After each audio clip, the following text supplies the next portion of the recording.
So Jonathan, you've shared with us that, it took about roughly 6 months in your entering into your new position to kind of get up to speed, learn what was done, learn what was going on, but then also immerse yourself and really arm yourself with the information and knowledge that you needed to bring this up to your leadership team and to your manager.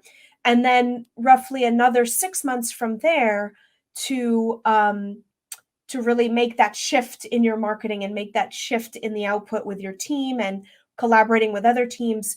So roughly 12 months to really make this commitment, make this shift from lead gen to demand gen as part of your marketing strategy. What has been some of the proof? Can you share with us some of the revenue numbers or metrics, or any proof that you can share that this is actually working and that this was the right strategy for you and for AchieveIt? Sure, absolutely. And I'll say, well, my journey was 12 months. It doesn't necessarily mean that yours has to be 12 months, people considering that. I think as I was going through it, I was learning a lot of these things as I was going through it. I think if you're sitting here today, you're in an old school model of tracking MQLs and that's all you're focused on. And you want to get to the point where you're focused kind of at the end of the journey on inbound revenue. If you have, those people on your side and you have an understanding of your funnel, you can move through that a lot more quicker, whatever the word is. You can go through that process at a different pace. So don't feel like you have to wait, but certainly go through it in a strategic fashion. Don't jump completely to the end zone today. Work through it with your leadership and with your partners in the organization in a strategic way.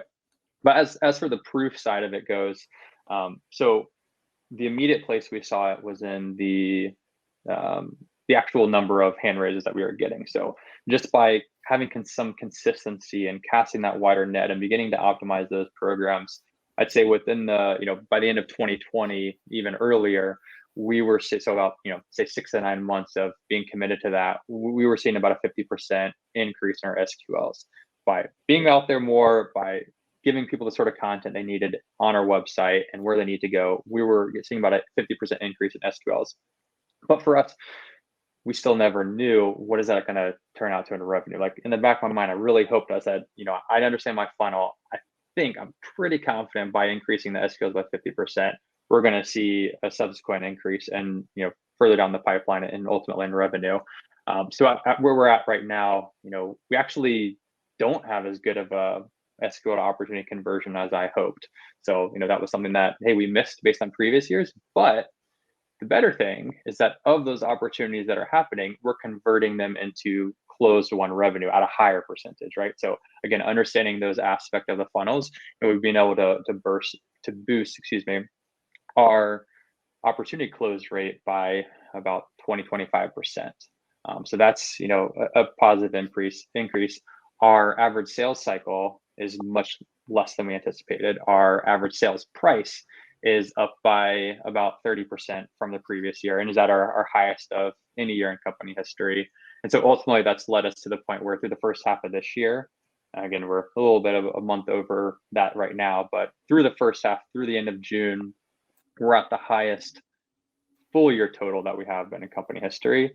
And if we continue that forward, that's at a minimum is going to be a 50% improvement, hopefully over our best year, and looking at projected 70% improvement in inbound revenue from last year.